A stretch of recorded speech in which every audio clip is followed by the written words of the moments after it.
হাকিমুল উম্মত থানবী রহমতুল্লাহ আলাই একটা ঘটনা লিখেছেন। এক ভিক্ষুক ভিক্ষা করে একটি মোরগ পেয়েছে, স্ত্রীকে বলেছেন আমার স্ত্রী এই মোরগটাকে সুন্দর করে বাগাবে, গোশত কিনতে পারি না, অর্থনৈতিক অভাবে বাচ্চা কাচ্চা কিনে যেন মোরগটা একটু খেতে পারি। কিন্তু এই নারী জীবন গোশত পাকায় কেমনে সেটাও তো জানে না, কারণ গরিব। মোরগ পাক করতে গিয়ে লবণের মাত্রা একটু বেশি পড়ে গেছে, যেটা মুখে দেওয়ার মতো না। খুব ক্ষুধা নেই, যখন ভিক্ষুক খেতে বসেছে মুখে দেওয়ার মতো না। আমরা যদি হতাম এভাবে হাতা গুছিয়ে স্ত্রীকে ডেকে বলতাম হলনা জি তলনা, জীবনে তুই 14 গোষ্ঠী মোরগ কেমনে ফাঁক করে জানে না, জানোস না, লবণ দিলি কেন?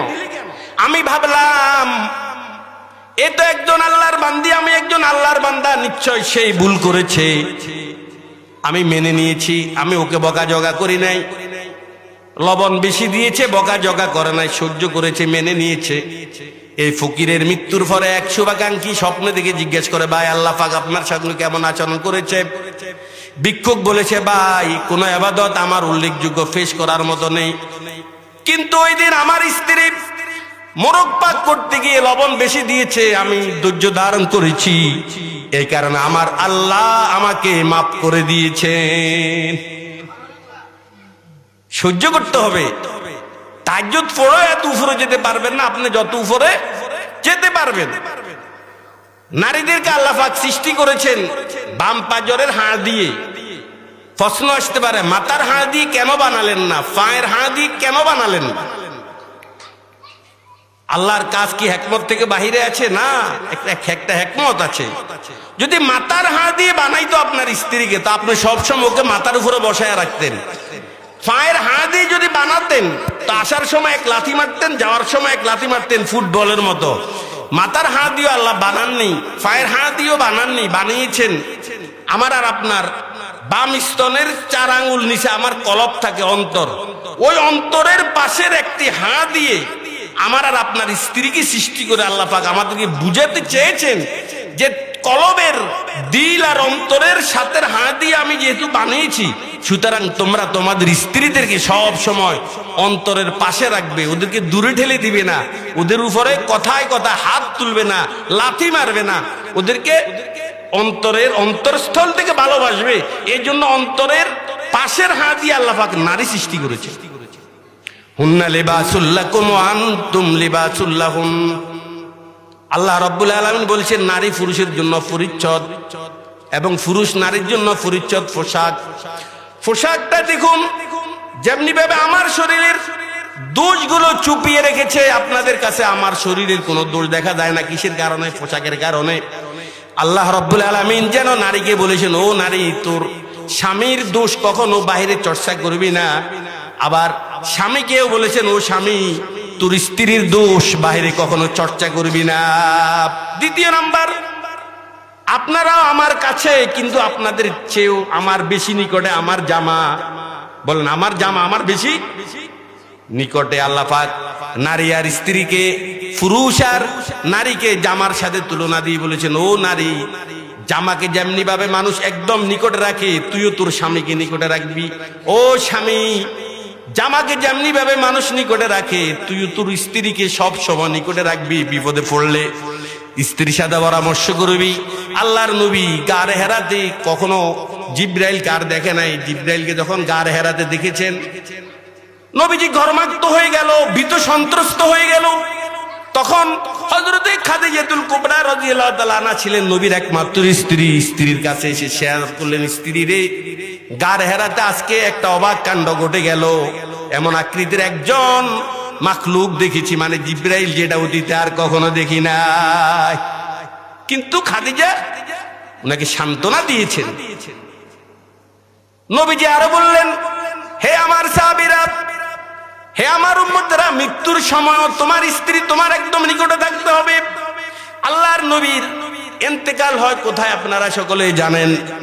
হযরত আয়েশা সিদ্দিকা রাদিয়াল্লাহু তাআলা আনহার কোলের উপরে ছিল আল্লাহর নবীর পবিত্র মাথা।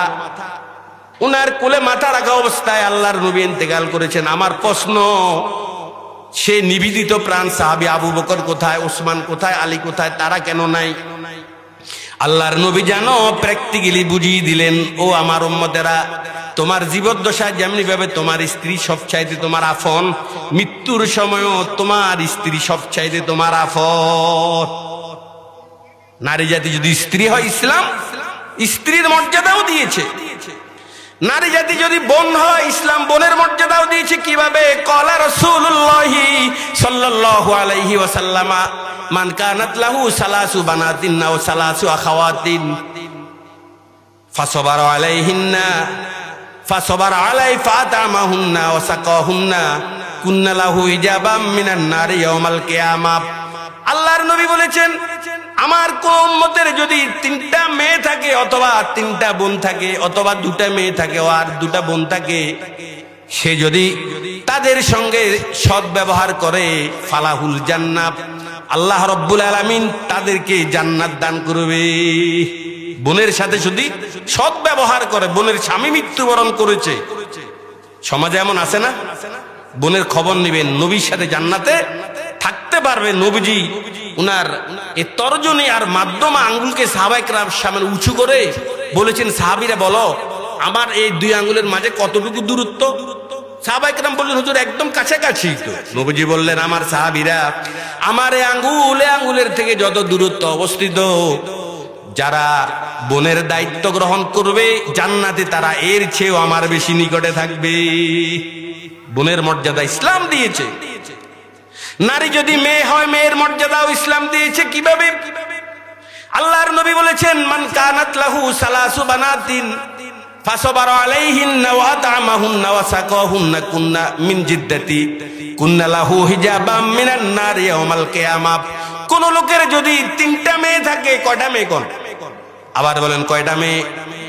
নবীজি বলেছেন, সে যদি তাদেরকে সঠিকভাবে বরণ পোষণের দায়িত্ব দেয়, তাদের বরণ পোষণের দায়িত্ব গ্রহণ করে, আল্লাহ না করুন এই বাপের জন্য মায়ের জন্য যদি কোনো কারণে জাহান্নামেরও ফয়সালা হয়ে যায়, তার এই কন্যা সন্তানগুলো জাহান্নামের পথে প্রতিবন্ধক হয়ে দাঁড়াবে। এই মেয়েগুলো মাতা পিতাকে জাহান্নামে যেতে দিবে না। বুজুর্গানে তিনি বলেছেন, তুমি যদি ঘরে খাবারের কোনো বস্তু নিয়ে আসো, আর ঘরে তোমার ছেলেও থাকে মেয়েও থাকে, ওই খাবারের বস্তুটা আগে তোমার মেয়ের হাতে দিবে, তারপরে ছেলের হাতে। আগে কার হাতে? কোন? কারণ মেয়েরা সব সময় 4 দেয়ালের ভিতরে আবদ্ধ থাকে, বাহিরের আলো বাতাস নেয়ামত ওরা কখনো ভোগ করতে পারে না। এই জন্য কোনো খাবারের বস্তু যদি আনেন, আগে মেয়ের হাতে দিবেন, তারপরে ছেলের হাতে। ঈদ বকশিস যখন দিবেন, সমতা রক্ষা করবেন। ইদিলু বাইনা আওলাদিকুম ফিল আতায়া, দানের ক্ষেত্রে সমতা রক্ষা করবেন, কখনো বেশ কম করা যাবে না। মাছের মাথা, মাছ যখন জবাই করবেন, মাথাটা কেন ছেলেকে দিবেন? একবার দিবেন ছেলেকে, একবার দিবেন মেয়েকে। সমতা রক্ষা করতে হবে। কথা বলেন না কেন? কন্যা সন্তান এটা আল্লাহর রহমত। কন্যা সন্তান আল্লাহর, আর কন্যা সন্তান ভূমিষ্ঠ হলে আমরা নারাজ হই। এটা তো একটা কাফেরের স্বভাব। আল্লাহ রাব্বুল আলামিন বলেন, ওয়া ইযা বুশশিরা আহাদুহুম বিল উনসা যাল্লা ওয়াজহুহু মুসওয়াদ্দান ওয়া হুয়া কাযীম। মক্কার কাফেরদের স্বভাব এত বিশ্রী ছিল। মক্কাতে যখন কোন কন্যা সন্তান ভূমিষ্ঠ হতো, যাল্লা ওয়াজহুহু মুসওয়াদ্দা, তাদের চেহারা কালো হয়ে যেত। ইয়াতাওয়ারা মিনাল কওম, লোকালয়ে তারা আসতো না, ফালিয়ে ফালিয়ে বেড়াতো। মিন সুই মা বুশশিরা বিহি, লজ্জার কারণে নিজের জন্য কলঙ্ক মনে করতো। নারী কেন হলো? এটা কত নিকৃষ্টতম সিদ্ধান্ত। আনন্দ প্রকাশ করে না, বন্ধু বান্ধবকে জানায় না। কন্যা সন্তান হলে বন্ধু বান্ধবকে জানায় না। কেউ জিজ্ঞাসা করলে একদম নিম্ন স্বরে অসহায় হয়ে বলা, আপনার ভাতিজি হয়েছে। একদম অসহায় হয়ে নিজের জন্য এটাকে কলঙ্ক ভাবে। আর যদি পুত্র সন্তান হয়, চৌমুহানি বাজারের মিষ্টি সবগুলো বিতরণ করে। শ্যালক শ্যালিকা শ্বশুরালয় ফোন করে বন্ধু বান্ধব যে আপনাদের ভাতিজা হয়েছে, আপনাদের বাগিনা হয়েছে, কি আনন্দ। আর কন্যা সন্তান ভূমিষ্ঠ হলে নিজকে অসহায় ভাবে, নিজকে কলঙ্কময় ভাবে, আনন্দ প্রকাশ করে না, বন্ধু বান্ধবকে জানায় না। সুযোগ পেলে মোবাইলের সিমটাও খুলে ফেলে, বাড়িতে আসে না।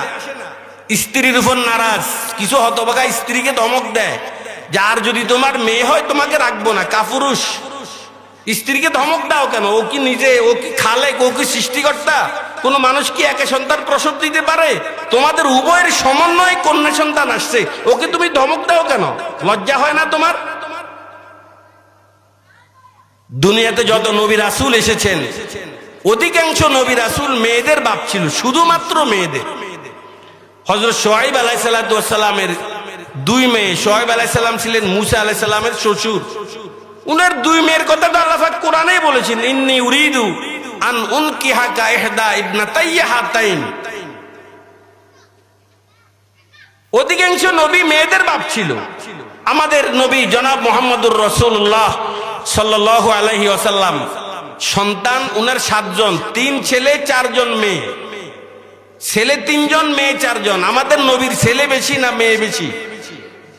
তো মেয়ে হওয়াটা যদি কলঙ্কময়, কলঙ্কের কিছু হতো, তাহলে পৃথিবীর শ্রেষ্ঠ নবী মুহাম্মদের কেন 4 জন মেয়ে হলো? উনার কেন মেয়ে বেশি? নারী যদি মেয়ে হয়, ইসলাম মেয়ের মর্যাদাও দিয়েছে। নারী যদি দুধমা হয়, ইসলাম দুধমায়ের মর্যাদা দিয়েছে। নবীজি একদা কি যেন বন্টন করতেছিলেন, একজন মহিলা নবীর দরবারে আসার সাথে সাথে নবীজি গায়ের চাদরটা বিছিয়ে দিলেন, ওই মহিলা বসছেন, তারপরে ত্রাণ নিয়ে চলে গেল। সাহাবায়ে কেরাম বললেন, ইয়া রাসূলুল্লাহ, কিছুই বুঝতে পারলাম না। কৌতূহল জাগলো, কে এই মেয়েটা ভাগ্যবান যার জন্য আপনি আপনার গায়ের চাদর বিছিয়ে দিলেন? আল্লাহর নবী বলেছেন, ও আমার সাহাবীরা, এই নারীটা আর অন্য কেউ না, এটা হলো আমার দুধমা হালিমাতুস সাদিয়া। আল্লাহর নবী তায়েফের সেই হালিমাতুস সাদিয়ার বাড়িতে 6 বছর কাটিয়েছেন। এটা তো আমার দুধমা। দুনিয়াতে যেমনি ভাবে নারীর মর্যাদা বেশি, জান্নাতেও দুনিয়ার নারীদের মর্যাদা হুরদের চেয়েও বেশি হবে। হযরতে উম্মে সালামা রাদিয়াল্লাহু তাআলা আনহা নবীকে প্রশ্ন করলেন, আন-নিসাউদ দুনিয়া খায়র আমিল হুরিলিন? হুজুর, হুরে গিলমানের দাম জান্নাতে বেশি হবে নাকি নারীদের, দুনিয়ার নারীদের মর্যাদা জান্নাতে বেশি হবে? নবীজি বললেন, আমার সাহাবীরা, বিসালাতিহিন্না ওয়া সিয়ামিহিন্না আলবাসাল্লাহু উজুহাহুন্নান নূর। ও উম্মে সালামা, কি বলো? দুনিয়াতে যেমনি ভাবে নারীরা ছিল মর্যাদাশীল, জান্নাতেও হুরদের চেয়েও দুনিয়ার নারীদের দাম বেশি হবে। ইসলাম নারীকে যে পরিমাণ মর্যাদা দিয়েছে, দুনিয়ার কোন ধর্ম নারীকে এই পরিমাণ মর্যাদা দিতে, প্রত্যেকটা ধর্মে নারী ছিল অবহেলিতা। বুঝা গেল নারী দামি জিনিস। আর দামি জিনিস এটা গোপনে রাখতে হয়, লকারে রাখতে হয়। স্বর্ণ এটা দামি জিনিস, সিন্ধুকের ভিতরে রাখে না, শুধু ভিতরে আর কোনো লকার থাকলে, গোপনীয় লকার থাকলে ওখানে রাখে। আর জুতা বেদামা এটা বাইরে রেখে দিয়েছি আমরা। তত দামি জিনিস আল্লাহ রাব্বুল আলামিন এই দুনিয়াতে সৃষ্টি করেছেন, প্রত্যেকটি দামি জিনিসকে আল্লাহ পাক গোপনে রেখেছেন। হাট বড় মূল্যবান দামি বস্তু লুকিয়ে রেখেছেন বক্ষের ভিতরে, পর্দার আড়ালে। রক্ত বড় দামি বস্তু লুকিয়ে রেখেছেন চামড়ার নিচে, রগের ভিতরে, পর্দার আড়ালে। মগজ বড় দামি বস্তু লুকিয়ে রেখেছেন মাথার খুলির ভিতরে, পর্দার আড়ালে।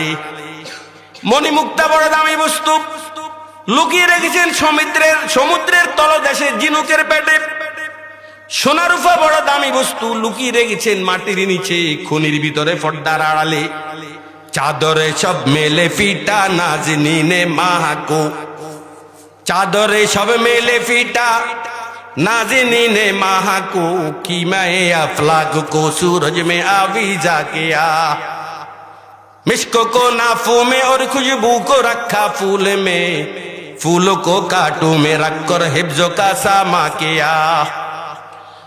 दुर्सी धूप में सी मुज़र को काने में मुख्फी किया, जब को भी बाहर निकाला दर बदर हैरा किया। एक को फीसा खुरलने संगे दिल अत्तारों ने, एक को गर्जर ने लेकर नजरे आतिशदा किया।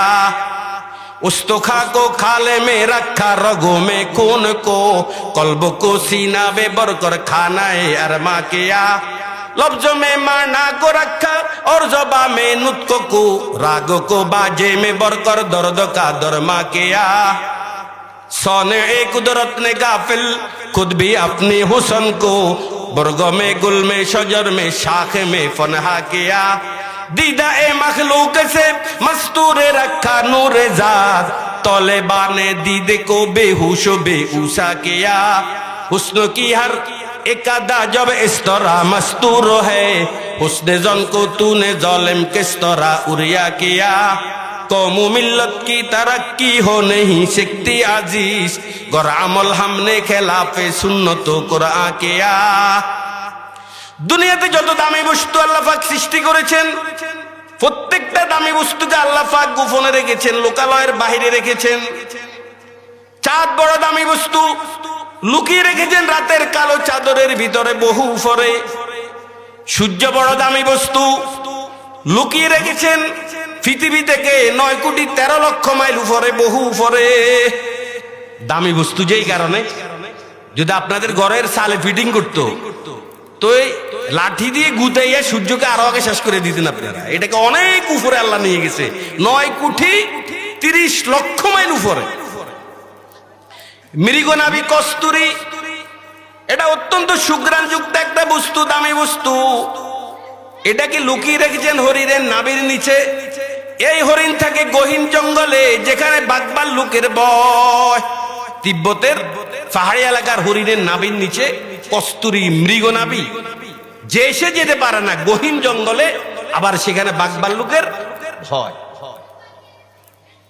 গ্রানকে লুকিয়ে রেখেছেন গ্রান ফুলের ভিতরে, আর ফুলকে লুকিয়ে রেখেছেন কাঁটার ভিতরে। অর্থকে লুকিয়ে রেখেছেন শব্দের ভিতরে, শব্দকে লুকিয়ে রেখেছেন জিহ্বার ভিতরে, সুরকে লুকিয়ে রেখেছেন বাঁশির ভিতরে। স্বয়ং আল্লাহ রব্বুল আলামিন উনি ওনাকে লুকিয়ে রেখেছেন লোকালয়ের বাহিরে। আল্লাহকে আজ পর্যন্ত কেউ দেখে নাই। কেন? আল্লাহ যে দামি, এই জন্য। দুনিয়াতে যত দামি বস্তু আল্লাহ পাক সৃষ্টি করেছেন, এটা কি মানুষের নাগালে রেখেছেন না গোপনে রেখেছেন? দামি বস্তু, এই কারণে চিন্তাই হওয়ার ভয় থাকবে, এই জন্য। আর নারী জাতি এটা পৃথিবীর শ্রেষ্ঠ সম্পদ, চন্দ্র সূর্যের চেয়ে ওরা শ্রেষ্ঠ। নারী জাতি, মাতৃজাতি মানব তৈরির কারখানা, এদের দাম আরো অনেক বেশি। এই জন্য আল্লাহ রাব্বুল আলামিন সূরা আহজাবে